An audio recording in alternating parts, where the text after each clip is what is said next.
pemirsa, apa kabar dimanapun Anda berada? TVRI Sumatera Selatan kembali dalam Indonesia Cerdas Psikologi Populer bersama saya Ruspita. Dan hari ini kita akan membahas tema yang sangat luar biasa. Judulnya adalah nikah bukan horor. Wah, itu dia. Narasumber kita udah ketawa aja nih. Baik, kita bersama narasumber kita ya, siapakah beliau? Beliau adalah Mbak Lediana Afrianti, Magister Psikolog. Wow, beliau adalah merupakan anggota HIMSI Sumatera Selatan. Sehat dan semangat nih. Insya Allah harus sehat dan harus semangat ya. Dan ujung-ujungnya bahagia. Wah. Harus bahagia sih, betul. Karena bahagia harus diciptain. Nah itu gitu. Dan dari diri kita ya menciptakan itu ya. Baik, dan akan berdampak ke semuanya. Yes. Benar ya. Ke semua lini. Yes. Iya. Dan sekarang tema kita adalah nikah bukan horor. Bukan horor. Duh. Kayaknya lagi musim ke arah sana ya. Iya. Apakah menyesuaikan dengan di sebuah bioskop gitu ya, lagi tren yang horor-horor tapi agak lucu gitu ya. Apakah ini horor beneran? Nah ini nanti pemirsa akan kita bahas selama 1 jam ke depan ya. Kami juga tidak hanya ngobrol berdua, akan melibatkan pemirsa di sini di 0823 1198 179 untuk 190 untuk chat WhatsApp. Nanti Kak Ros akan bacakan ya. Kemudian kalau mau telepon langsung, lagi males ketik, boleh menanyakan tentang ini di 0711 311 454. Oke, kita langsung lanjut. Mbak Ledi aja aku panggil ya. Yes, boleh banget. Soalnya mbaknya masih muda. Wah, penuh semangat. Saya jadi ikut ini kena apa nih ya? Transformasi. Wah. Aurora. Iya, Mbak Ledi, ini kan kita cerita tentang nikah bukan horor ya. Ini kemana arahnya? Boleh dijelaskan dulu. Nah, mungkin ini saya tertarik ambil isu ini untuk mengedukasi karena kita lihat ya, tren akhir tahun ini cukup menyedihkan. Banyaknya pasangan yang sepertinya menikah dengan orang yang memang dicintai dan juga dengan pernikahan wedding dream-nya, dengan lamanya waktu pacaran juga tidak memberikan garansi untuk long life gitu dalam kehidupan pernikahannya. Jadi bahasanya jangan kepedean gitu ya. Terutama ketika banyaknya pasien yang masuk ke dalam ruangan konseling saya menanyakan, Mbak Ledi, apakah saya itu sudah tepat menikah ataukah saya itu harus menikah dengan orang ini, ataukah stigma-stigma, kita kan ngomongin juga mitos, stigma dan juga drama-drama dalam pernikahan yang mungkin perlu dibahas sebelum teman-teman paham atau mau ini udah ready atau belum ya untuk menikah gitu. Baik. Nah, dari para pasien ya, klien begitu, klien itu lebih ke arah mana ketakutannya? Karena usianya yang sudah lewat dari usia standar kah? Atau terlalu muda dari usia standar pernikahan kah? Sebenarnya kalau sekarang udah mulai awareness-nya tinggi ya. Maksudnya untuk menikah bukan lagi ngomongin soal siapa orang yang akan saya nikahin, tapi ke apakah saya secara pribadi itu udah siap untuk menikah. Nah ini yang bikin saya happy ya, karena awareness-nya berarti udah lebih bagus. Nah masuk ke dalam sini, ketika kita ngomongin diri kita pribadi udah ready atau belum untuk berkomitmen, nurunin ego, siap untuk punya tugas-tugas baru. Nah baru kita akan ngomongin siapa sih yang akan jadi pasangan kita. Kitanya dulu ya, biar gak jadi horor ya pernikahannya. Begitu, jadi sekarang lebih mawas dirinya lebih diutamakan untuk konsultasi ya. Dan sebetulnya itu akan menjadi horor, intinya itu dari kitanya kah? Atau dari lawan teman kita yang akan menjadi pendamping berikutnya? Akan jadi horor kalau kita tidak tahu ini rumah tangga kita akan dibawa kemana visi dan misinya. Terutama sekarang ya banyak banget loh di luaran sana 9 tahun pacaran 9 bulan menikah. Nah itu dia. Makanya apa yang salah? Ternyata menikah dengan orang yang kita cintain pun tidak cukup untuk memberikan garansi long life dalam pernikahan. Nah itu mau kita ngomongin nikah tuh bukan horor, ditambah lagi banyaknya anak-anak muda sekarang yang memilih untuk tidak menikah ataupun menikah tapi child free ya. Nah itu dia makanya ya. Tuh kita ngomongin nikah bukan horor karena ternyata kita bukan hanya ngomongin soal takut untuk berkomitmen dengan seseorang yang kita cintain, tapi lebih ke kitanya dulu. Diri kita ini loh udah siap belum? Baik. Nah ini ada perdana nih yang sudah chat WhatsApp melalui 0823 1198 1790. Ini dari Arini. Arini di mana? Di Banyuasin. Katanya Kak, saya usiaku 32, ingin menikah sebenarnya, tapi banyak sekali contoh di depan mata ini yang gagal karena tidak adanya komitmen. Padahal waktu awal menikah mereka sepertinya mesra sekali. Wah, wow. Ini makanya nikah bukan horor kalau kita udah mempersiapkan segala sesuatunya dengan matang. Bukan hanya dengan aku akan menikah dengan siapa, tapi apakah aku udah ready untuk menjalankan tugasku di dalam pernikahan, dan apakah orang yang nantinya menjadi pasanganku itu mempunyai komitmen yang sama, punya visi misinya, tahu tugas masing-masing itu apa. Karena setelah menikah, dunia itu lebih banyak plot twistnya ya. Nah, tadi akan jadi horor kalau ternyata saat menikah kita lebih banyak mengedepankan ekspektasi bukan realita. Dan tidak mampu berkomitmen ketika ternyata realitanya tidak seperti apa yang kita ekspektasikan. More than everything, kenapa saya mau bilang mulai dari kitanya. Kalau ternyata diri kita sendiri masih banyak unfinished bisnisnya, mending nggak usah ngambil komitmen dulu deh ke depannya. Oke, mudah-mudahan hari ini juga bisa memahami ya yang dimaksud oleh Mbak Lady ya, dan bisa mempelajari lagi, membuka diri lagi, dan mungkin memang harus perlu untuk lebih sharing lagi ke yang apa ya namanya ya, berpengetahuan lebih. Iya. Karena sebenarnya nanti menikah hari ini, kalau kamu ternyata kamu belum siap, kayak saya bilang, kamunya dulu udah ready, terus kamu udah paham, udah tahu pasangan kamu seperti apa. Ingat kalian saya bilang nggak usah pakai ekspektasi, tapi realitanya. Dalam realita ini sebenarnya banyak orang yang denial ya biasanya. Sering banget pasangan yang masuk ke dalam ruangan konseling saya, ketika bermasalah dengan pasangannya akan bilang, sebenarnya Mbak di awal-awal saya itu bla bla bla. Loh, artinya kan berarti Anda sudah semua denial ya sebenarnya ya. Kalau anak-anak di TikTok bilangnya red flag ya. Nah, sebenarnya it's okay. Sudah tercium itu sebenarnya ke arah situ. Ingat, kita dalam pernikahan nggak akan mencari yang sempurna, tapi kita menyempurnakan. Makanya butuh visi misi dan butuh tahu siapa sih yang akan jadi pasangan kita, menghabiskan sisa umur kita bersama orang yang tepat, bukan orang yang sempurna. Iya, baik. Nah, ini ada lagi di 0823 1198 1790 yang chat WhatsApp. Dari siapa tadi ini? Dari Aldi. Mbak tadi Mbak Lady mengatakan 9 tahun berpacaran, kemudian tidak sampai 1 tahun sudah selesai. Nah, apakah yang terjadi Mbak? Apakah komitmen atau memang kepura-puraan yang lebih dominan di sana? Wah, mantap sekali. Baik, Alda, kita coba tanya.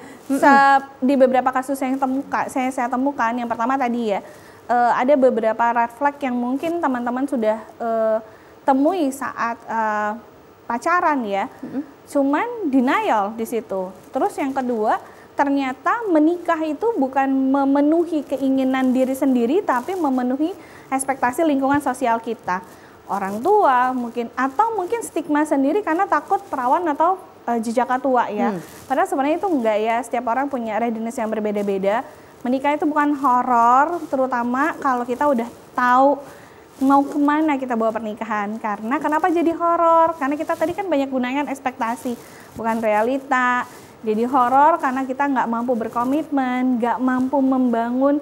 Ingat, nggak ada orang yang sempurna loh. Betul. Berarti kemungkinan itu berpacaran 9 tahun yang katanya pendekatan ya, bahasanya maaf bisa kita sebut kayak ta'aruf gitu ya, sampai 9 tahun. Tapi udah nyemplung berdua, loh gitu, baru topengnya kebuka semua. Nah, itu bagaimana itu? Sesimpel gini deh, kalau kita pacaran, itu semua akan dilihat atau terlihat yang bagus-bagusnya ya.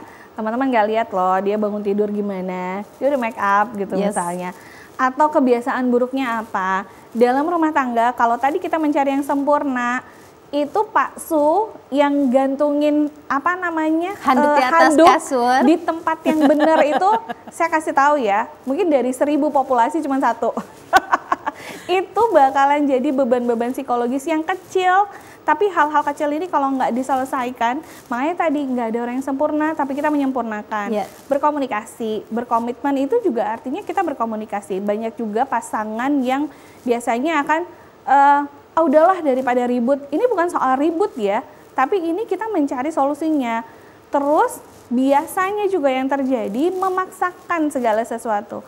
Saya tuh udah tahu dia begitu Mbak, tapi, nah tapinya nih banyak. Satu, mungkin itu memenuhi ekspektasi keluarganya. Dua, mungkin memang ada hal-hal yang menjadi pertimbangan-pertimbangan. Makanya saya bilang, you take it or you leave it. Semuanya ada konsekuensinya masing-masing. Gak ada orang yang sempurna, tapi gimana nih cara kita menyempurnakan. Artinya yaitu tadi, kalau kamu mau cari orang-orang yang sempurna sesuai ekspektasi, kamu gak akan ketemu. Tapi kalau kamu mampu berkomitmen, ya kita bangun bareng gitu loh untuk saling mengenal, apalagi kalau dalam pernikahan.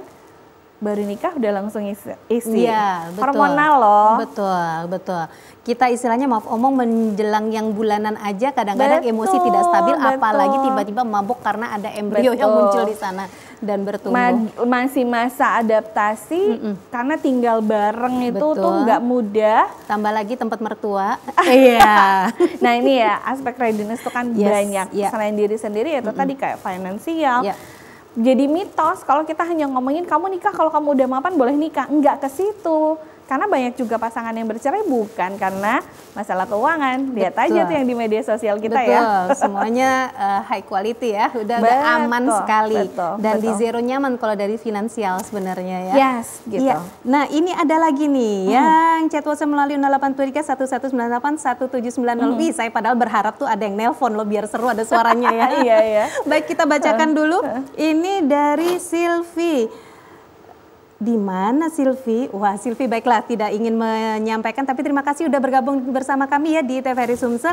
Katanya gini, Kak katanya tadi kan menikah itu nggak boleh disebut horor atau terasa menakutkan, tapi dari cerita kakak saya semakin takut. Bagaimana caranya? Wah baik terima kasih, kita langsung silakan Mbak Silvi. Bagaimana rasanya? Berarti ini harus menumbuhkan karena tadi Mbak Silvi, Mbak Lady juga menyampaikan bahwa jangan berekspektasi tentang yang ke depan, tapi harus sekarang.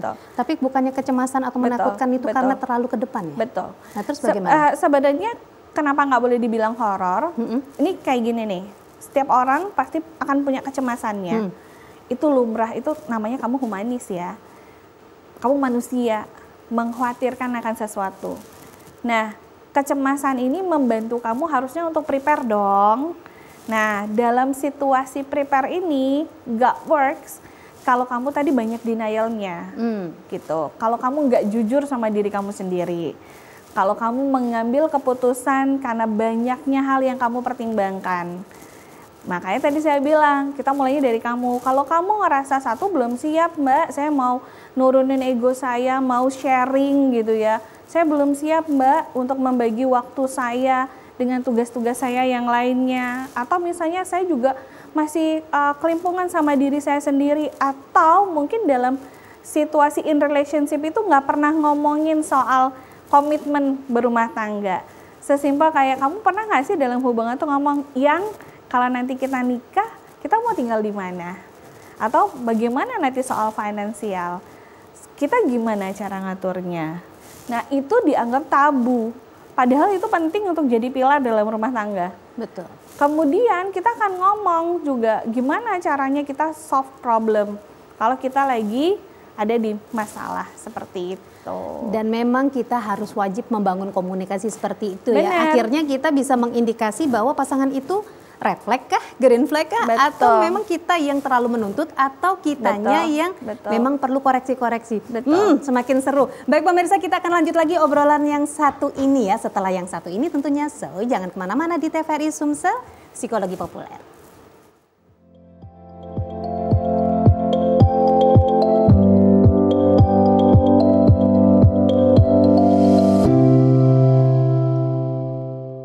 Pemirsa, terima kasih Anda masih bersama kami di Indonesia Cerdas TVRI Sumatera Selatan, Psikologi Populer. Nah, obrolan kita hari ini adalah mengenai nikah bukan horor. Kita akan bedah semuanya, mitos, realita, dan juga drama soal pernikahan dari sisi psikologi tentunya. Dan di studio juga hadir narasumber kita yang mantap. Beliau adalah Lediana Afrianti, MC Psikolog dari HIMSI Sumatera Selatan. Kita lanjutkan obrolan kita ya. Oh ya, sebelum kita lanjutkan, kita undang lagi, silakan untuk berkirim chat WhatsApp di 0823 1198 1790 atau telepon langsung di 0711 311 454. Oke, kita lanjut ini Mbak Lady. Mbak Lady, kita kan cerita tentang psikologi pernikahan. Kalau berbicara tentang sesuatu yang menakutkan itu, bagaimana pandangan seorang psikolog? Cinta aja nggak cukup ya. Jadi memang harus belajar, harus berilmu. Makanya komitmen, visi misi, kemampuan berkomunikasi itu bisa dilakukan ya karena berilmu.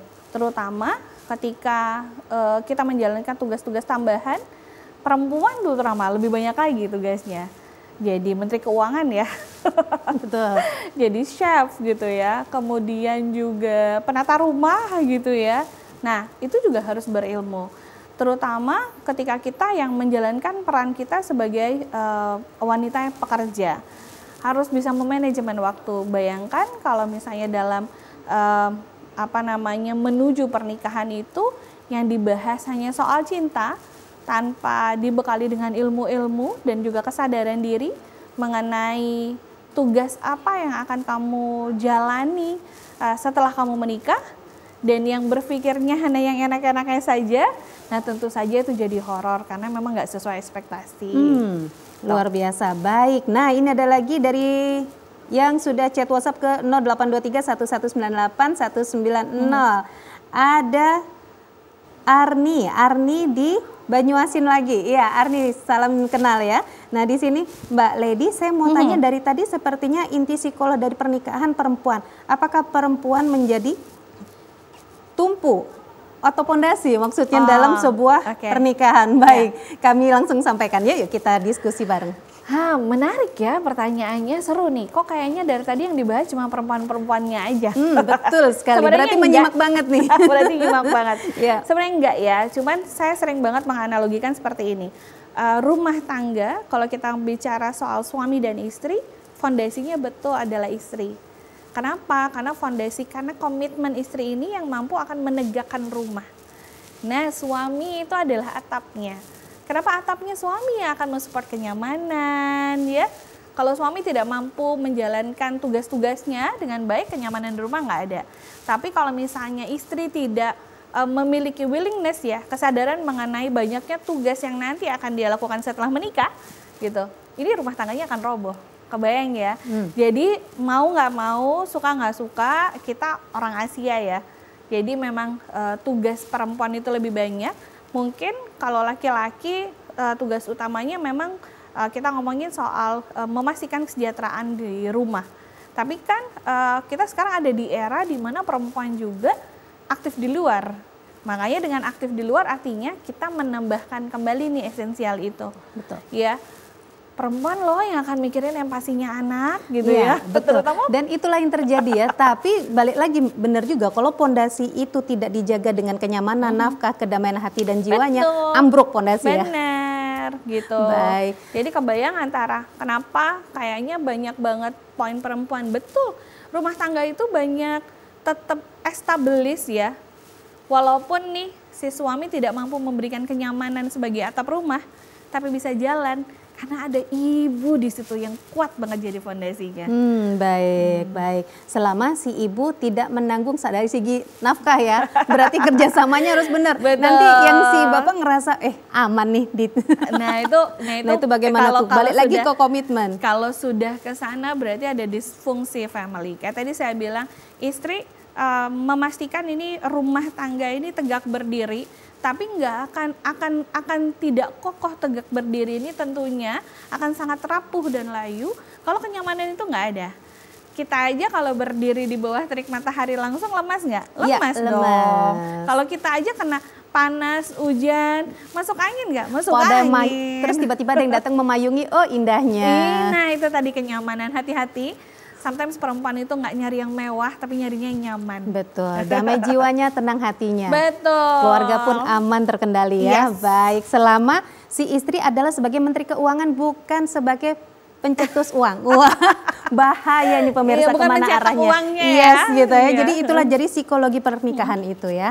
Dan realita harus sama. Betul. Psikologi pernikahan artinya masing-masing dari suami dan juga istri mengetahui dengan pasti perannya kelak dalam rumah tangga itu seperti apa. Kayak tadi saya bilang, cinta aja itu nggak cukup, butuh ilmu. Ilmunya apa? Banyak sekali. Nah ilmu ini nih yang harus teman-teman miliki sebelum menikah supaya rumah tangganya nggak jadi horor. Nyari ilmunya di mana? Oh, nyari ilmunya banyak sebetulnya. Kita ada di era digital yang mudah sekali untuk mendapatkan informasi. Saya sedih kalau masih menemukan orang-orang yang HP-nya aja smart tapi orangnya enggak. Nah, itu sedih banget ya. Maksudnya sesimpel gini, kalau teman-teman belum punya kesempatan untuk bertemu dengan expertnya, melakukan konseling pernikahan, bisa dong mulai dari buku-buku, literasi digital, terus mengikuti platform-platform pernikahan, banyak banget saya rasa. Tapi ya itu tadi, pernikahan disiapkan bukan hanya soal berapa nih budget untuk wedding dream. Seglamor apa? Seglamor apa, tapi kesiapan diri kita, punya komitmen, menyadari apa tugas yang akan kita emban setelah kita menikah. Kemudian lebih dari itu, komitmen kita untuk menjadikan rumah tangga ini tetap tegak berdiri dan nyaman. Akhirnya ada bapak-bapak atau kakak-kakak ini, pria nih bertanya. Yes, ya ini di 082311981792, ayo pemirsa. Nah ini ada Henry dari Palembang. Nah jadi katanya mengatakan gini, Kak Lady, saya seorang laki-laki yang ingin berkomitmen tapi saya bingung saya menanyakannya atau saya mengatakannya sebelum menuju ke pernikahan tentang komitmen yang Kak Lady sampaikan tadi, baik terus terang, finansial dan lain-lain ke depannya karena saya kerja serabutan. Baik Pak Henry, langsung ya, silakan. Ini sebenarnya keren nih, cowok banget nih. Terima kasih ya untuk pertanyaannya. Memang kalau kita ngomongin POV dari calon suami, stigma di masyarakat yang menikahlah ketika kamu mapan. Pada kenyataannya banyak pasangan yang mapan juga nggak bisa long true ya dalam pernikahannya. Jadi ini bukan soal masalah finansial, tapi kayak tadi saya bilang, menikahlah ketika kamu ready. Ketika kamu bilang, saya kerjanya masih serabutan, tapi saya pengen menikah, dikomunikasiin dong sama pasangannya yang saya tuh punya niat yang serius banget gitu loh sama kamu. Saya nggak mau banyak janji, tapi saya akan mengupayakan apa yang bisa saya berikan. Yakin deh, Mas Henry ya? Mas Henry, perempuan itu akan mencari laki-laki yang mengupayakan, ya. Artinya ketika pasangan kamu melihat sebegitunya kamu berupaya untuk mensejahterakan rumah tangganya, rumah tangga kalian, nanti mereka akan mengapresiasi kok. Nah makanya butuh komunikasi di awal. Jangan pakai ekspektasi, nggak boleh juga janji-janji. Nanti yang kalau kita menikah bla bla bla bla. Kamu kasih tahu tantangan ke depannya kita akan seperti apa. Dan ingat dalam pernikahan butuh ada rencana ya. Jadi bukan hanya sekedar yang nih gaji saya masih terbatas begini, kalau kita menikah mungkin akan seperti ini. Kamu mau tidak membersamai saya berproses? Kan begitu ya.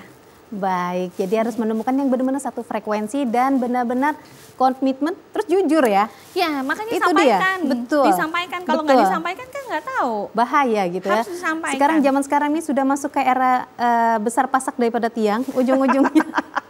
Awalnya ikhlas, nggak tahu ya demi pasangan, terus akhirnya dengan pinjol, nah bahaya. Nah itu makanya karena nggak jujur, karena tadi tidak menyampaikan apa yang sebenarnya terjadi, apa yang jadi keresahannya, tantangan apa yang akan nanti kita hadapin ke depan, nggak mindful gitu loh. Menikahlah ketika kamu mampu, bukan hanya untuk mapan, tapi kamu punya komitmen. Ya nggak perlu banyak, tapi kamu mengupayakan.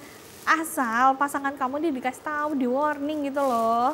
Ya akhirnya hand in hand-nya tuh enak gitu ya. Betul, jadi jihad bareng gitu ya. Baik, wah keren banget nih. Nah jadi kembali lagi ke psikolog pernikahan, kalau ini untuk komitmen berdua. Tapi bagaimana kalau semakin ketakutan karena ada dampak dari lingkungan itu tadi? Ya memang akhirnya nggak usah nikah, gitu, ngeri. Ya tidak bisa kita hindari ya kalau menikah ini, makanya tadi saya juga udah coba spoiler, menikah ini memang harus dari dirimu, pasanganmu, lalu kamu mindful siapa yang akan profil kayak apa sih profilnya ini kamu harus tahu.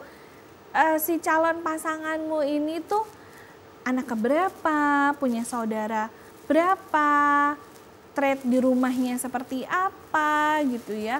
Nah banyak pasangan yang terjadi tuh ya itu cintanya banyak, ilmunya tidak ada gitu.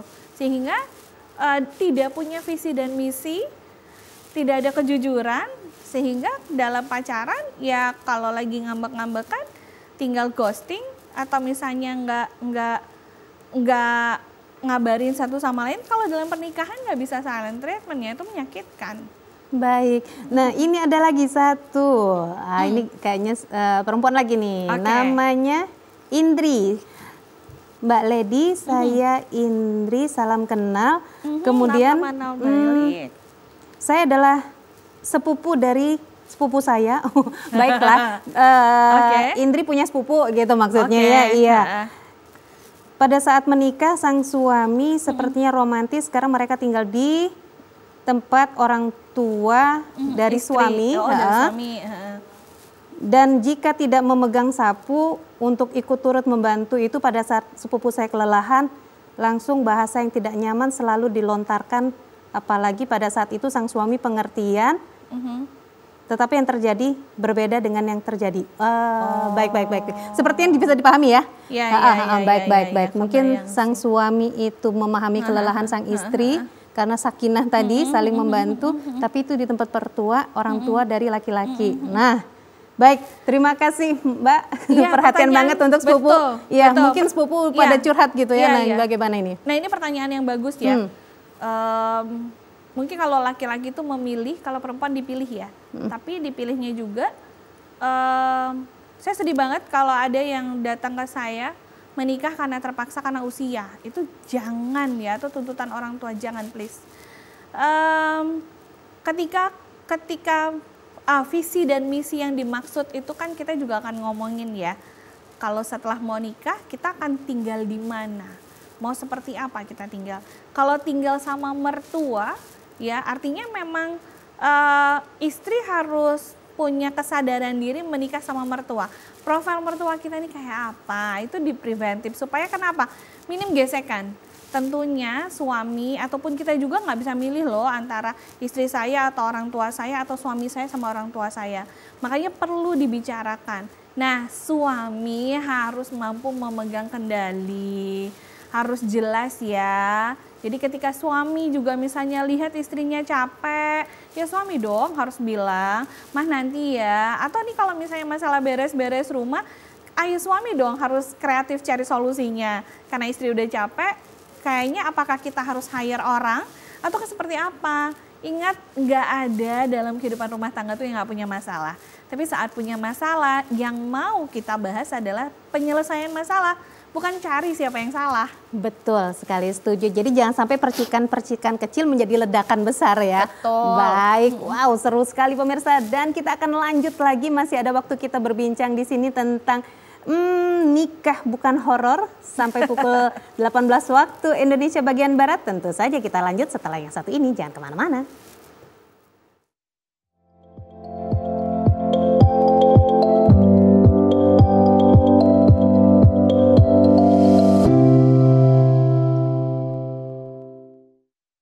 Pemirsa, terima kasih Anda bergabung bersama kami di TVRI Sumatera Selatan, Indonesia Cerdas Psikologi Populer. Dan mungkin di antara pemirsa ada nih yang baru membuka stasiun TVRI Sumatera Selatan. Iya, kita sedang membahas tentang nikah bukan horor. Kita berbicara tentang mitosnya, realitanya, atau juga drama soal pernikahan dari sisi psikolog, ya kan? Dan sekarang juga kita bersama Mbak Lediana Afrianti, Magister Psikolog. Jadi jangan ragu, yuk kita gabung di 0711 311454 atau di 0823 1198 1790. Nanti kami bacakan. Oke, kita lanjut lagi. Kayaknya seru kan kalau ngobrol bareng sama pemirsa itu. Betul. Baik, dan sekarang ini kita berbicara tentang cinta. Wah, komitmen berulang kali tadi sudah Mbak Lady sebutkan komitmen begitu ya. Tapi mengapa? Saya jadi juga penasaran. 9 tahun itu sepertinya komitmen dalam berpacaran kayaknya sempurna. Harusnya 9 tahun kali 365 loh, harusnya, gitu ya. Harusnya. Tapi begitu masuk dalam realita pernikahan, langsung malah gonjang-ganjing dan saling ngomong, kok lu bohong ya, ini topeng semua. Nah itu solusinya gimana? Apakah harus stop sampai di sini atau masih ada pembenahan supaya nanti yang di luar sana mengatakan ini horor, nggak horor gitu, harus berani. Bahtera itu harus tetap dijalanin gitu, stop atau lanjut. Sebenarnya kalau stop atau lanjut, besar harapan saya kalau dalam menghadapi konflik pernikahan, memang nggak harus buru-buru untuk bilang udah deh nyerah ya. Masih banyak cara yang bisa kita upayakan. Memang butuh adaptasi ya. Kayak kita aja kalau misalnya jangankan untuk memerankan peran baru, kita berganti tools aja dalam keseharian butuh beradaptasi. Dalam proses beradaptasi ini memang proses pembelajaran yang cukup berat. Apalagi belajar untuk memahami banyaknya karakter orang-orang yang tiba-tiba harus tinggal bareng nih sama kita. Gitu. Makanya komunikasi itu nanti yang akan menjembatani proses pendewasaan kita. Terutama sekarang di era digital ya, kita bilang. Nah, nih di konon katanya ada mitos digitalisasi mendekatkan yang jauh, menjauhkan yang dekat. Ya. Butuh komitmen juga di sini. Dengan digitalisasi sangat memperluas akses, tapi hati-hati juga banyaknya konflik dalam rumah tangga tidak diselesaikan. Digitalisasi ini bukan jadi mempererat hubungan, tapi malah sebelahan punggung-punggungan, bikin jauh. Nah, itu yang harus juga dipahami. Baik, dan ini ada lagi yang chat WhatsApp ke 082311981190. Nama saya tanpa nama. Baiklah. Baik, untuk 7737 belakangnya. Saya kasih bocoran ya. Baik, mudah-mudahan ini kakak kita. Kakak aja ya, kalau kakak kan global ya. Kalau mbak atau mas gitu nanti salah orang. Baik, jadi katanya begini. Untuk masalah komitmen itu tidak disebutkan di awal, tapi kami sering perang status. Wow, maksudnya teknologi ini. Jadi teknologi kayaknya Mbak Lady udah tahu nih dari semua klien-klien. Nah, gimana tuh perang status? Apa gara-gara ini tantangan era digital? Iya. Sadarilah dalam menyelesaikan permasalahan dengan menyinggung ya. Kan ini sebenarnya kadang tuh saya kalau misalnya ngomongin kamu kenapa pasang status tuh harapannya apa? Biar dibaca Bu, soalnya kalau saya ngomong tuh kayak nggak didengar gitu. Itu satu ya, kita menuju untuk satu orang ada 1000 orang yang kesinggung. Iya, dari kontak kita yang terus. Dari kontak kita, itu Betul. satu. Terus kenapa harus perlu komunikasi, itu kan ada transfer feeling ya. Sometimes mungkin kita tuh nggak biasa Bu untuk berbicara. Biasain, mulailah biasakan untuk meng-highlight perasaan kamu. Saya tuh sedih loh, saya tuh khawatir kalau kamu nggak kabarin saya. Saya itu kelelahan, mulailah dari situ.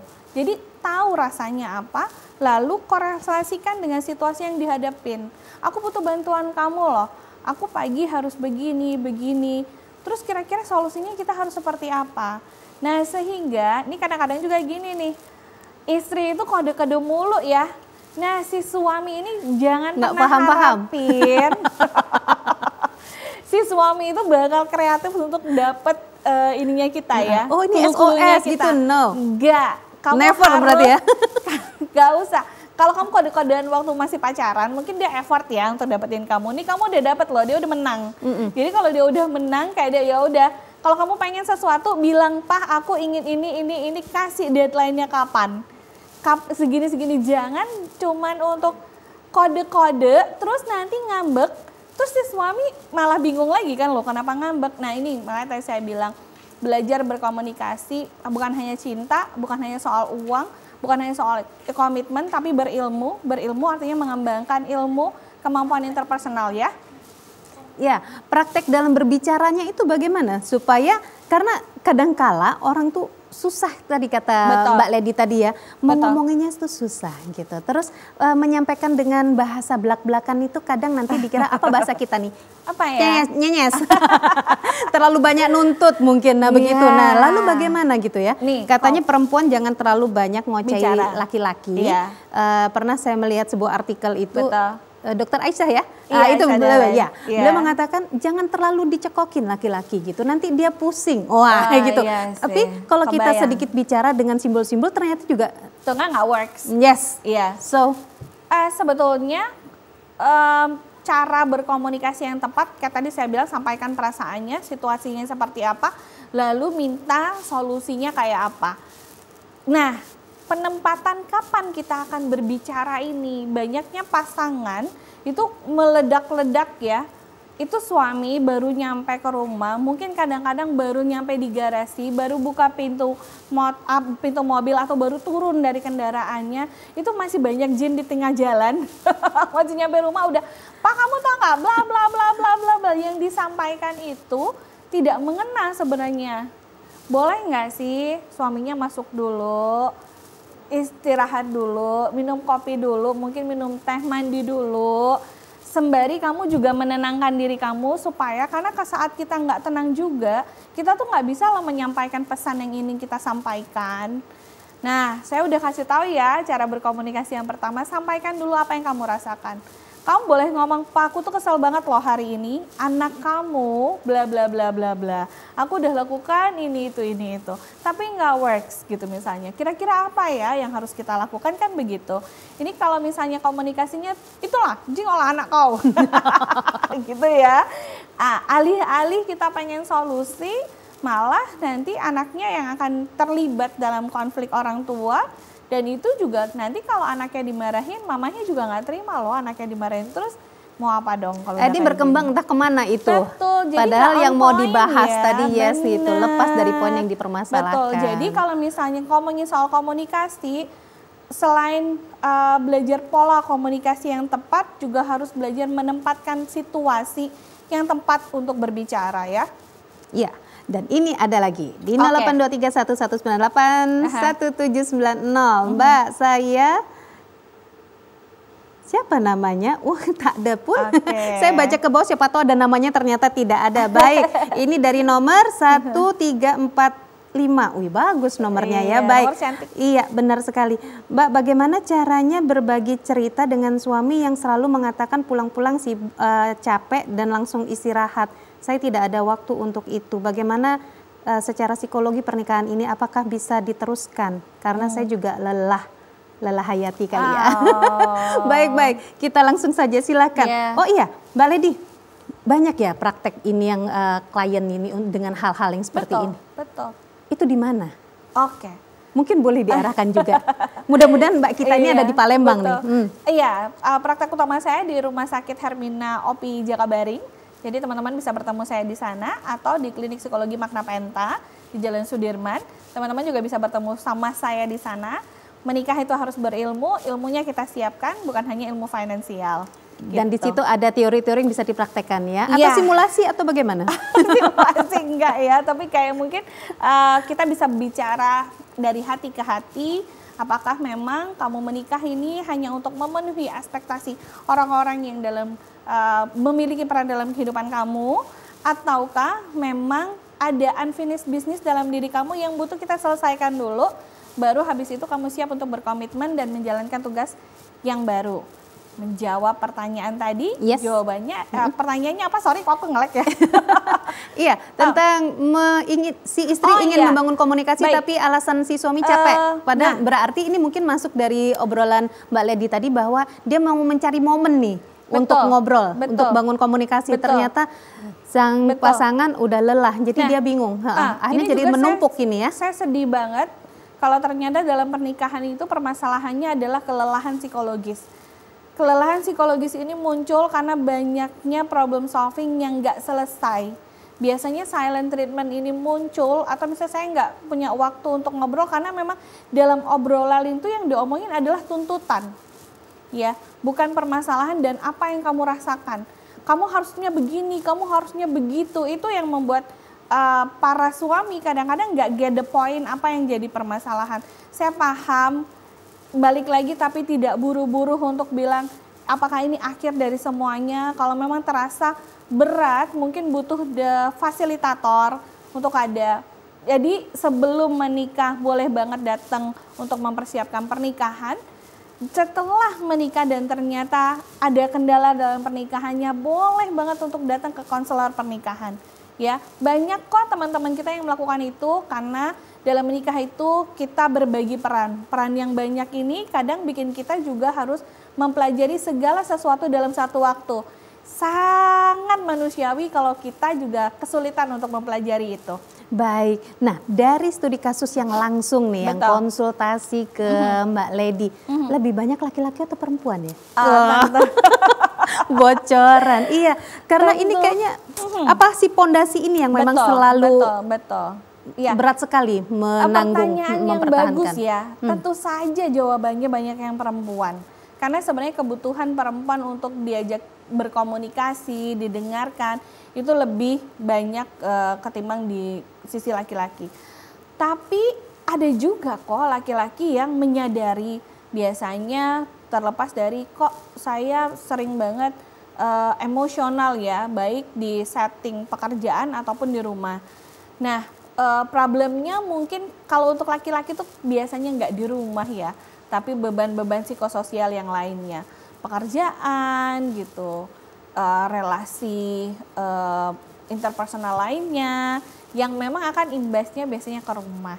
Jadi kalau ditanya siapa yang paling banyak, jawabannya tentu perempuan. Tapi numbers laki-laki juga banyak juga. Ya, seperti statistik kita hari ini ya. Betul. Ternyata baik. Dan ini baru ada nih laki-laki 0823 1198 1790. Ada Bapak Haryadi. Wah, terima kasih Bapak Haryadi, salam kenal. Dan di sini mengatakan bahwa pengalaman saya hampir sama Mbak Lady, saya ingin bicara tapi saya udah cukup lelah dengan beban di kantor. Apakah beban kantor boleh saya sampaikan ke istri, sedangkan apa ini? Sedangkan saya khawatir menambah beban istri lagi kalau saya bercerita dan itu menandakan kelemahan saya. Wah, keren. Baik, silakan langsung saja pemirsa ya. Ini saya mau mengapresiasi dulu. Terima kasih ya Pak Hadi. Ini juga jadi salah satu yang dikeluhkan sama pasien saya di ruangan konseling. Stigma yang salah ya, ketika para suami bilang kalau saya ngomong ke istri saya, Bu, dia kan nggak paham.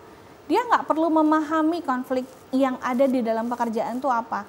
Yang Bapak perlu sampaikan ke istri Bapak adalah kenapa ada perubahan psikologis atau perubahan perilaku. Supaya si istri ini memahami loh Pak. Kemudian sedih sekali kalau saya masih menemui orang yang saya nggak mau cerita, Bu, nanti itu jadi beban istri saya, terus berbaginya ke siapa? Nah itu dia. Ini akan jadi celah ya. Mohon maaf, ini akan jadi celah. Ada kok nyaman curhat dengan ini. Wah. Saya jadi ingat salah satu pasien saya bilang, Bapak kalau Bapak lelah, yang perlu Bapak lakukan adalah peluk istri Bapak lebih lama dan lebih erat. Lalu cuma sampaikan, Papa hari ini capek banget Mama. Itu akan menenangkan loh, dan itu akan membantu secara psikologis. Di waktu yang lebih tenang, Bapak boleh bercerita, sampaikan apa yang jadi kekhawatiran. Iya, siapa tahu tiba-tiba dengan pelukan yang lama itu terus kemarin bebannya apa? Udah hilang gitu ya. Iya gitu, jadi salah, itu stigma yang salah ya. Jadi please bapak-bapak di luar sana, kalau lagi punya kekhawatiran tolonglah share lah sama istrinya. Tahu loh istrinya itu, jangan sama istri orang ya. Betul, akhirnya secara naluri bener nggak sih katanya bahwa kalau suami istri itu sudah menikah itu si istri seperti naruh chip di sang suami, jadi wifi-nya tuh langsung bergetar kalau ternyata kesini dia diam, silent treatment, kemudian curhatnya di tempat lain. Sebenarnya jangankan kita yang hidup bersama ya, kita sama partner kerja aja, kalau partner kerja kita lagi nggak oke, kita bisa tahu loh. Kayak misalnya, kamu kenapa? Kok akhir-akhir ini aku lihat, apalagi nih istri loh, yang kita memang betul tidak 24 jam bersama, tapi kita tidur bersama ya. Kekhawatirannya, feel-nya tuh ada. Makanya sampaikan, jangan pernah suami memendam, nih banyak banget, nggak ngerti nanti istri saya itu, nggak perlu ngerti masalahnya. Sampaikan, kayak tadi saya bilang, Papa hari ini capek banget, Papa hari ini lagi ada beberapa problem di kantor, boleh ya Papa lebih tenang dulu. Atau misalnya, boleh nggak Mah kita ceritanya setelah Papa mandi atau habis sholat isya deh, gitu. Nah itu yang perlu disampaikan supaya istri juga tahu. Ya? Nah itu dia, wah enak ya nambahin kayak gitu. Iya. Baik pemirsa, aduh ternyata sudah di ujung kebersamaan kita ini ya. Nah jadi tentang secara pandangan psikolog ini ya, baik tentang cinta, komitmen, tantangan era digital yang seperti ini, apalagi judulnya nikah bukan horor tadi. Nah jadi Mbak Lady, untuk menuju pernikahan sehat dan siap mental itu bagaimana? Ketika menikah tapi mencari yang sempurna, itu kesalahan level dewa. Jadi ketika menikah karena mau membangun komitmen bersama, itulah yang memang akan kita hadapi bersama. Menikah bukan berarti semua menjadi mudah, tapi bisa dipermudah kalau kita punya komitmen bersama. Cinta bukan cuma sekedar gairah, tapi bagaimana kita membangun bahkan dari pondasi terdasar ya bersama, membentuk rumah yang indah, yang tenang, yang nyaman. Itu butuh kerjasama berdua. Baik, wah luar biasa. Ya. Dan komitmen, terus terang, komunikasi itu yang harus dibangun. Dan digitalisasi jangan jadi Kompor. masalah terbaru ya. Jadi kompor baru. Betul sekali. Dan kalau ingin langsung curhat, sharing secara privasi, boleh di mana tadi kliniknya? Boleh. Di Rumah Sakit Hermina Opi Jakabaring dan juga Klinik Psikologi Magna Penta di Jalan Sudirman. Baik, terima kasih Mbak Lediana Afrianti, Magister Psikolog dari HIMSI Sumatera Selatan. Luar biasa. Baik pemirsa, kita akan jumpa lagi ya di materi berikutnya berbicara tentang psikologi apa saja. Terima kasih atas kebersamaannya dan kami mohon maaf jika ada yang belum terbaca chatnya melalui WhatsApp. Kita akan jumpa lagi dengan materi yang lebih menarik lagi. Wassalamualaikum warahmatullahi wabarakatuh. Sampai jumpa.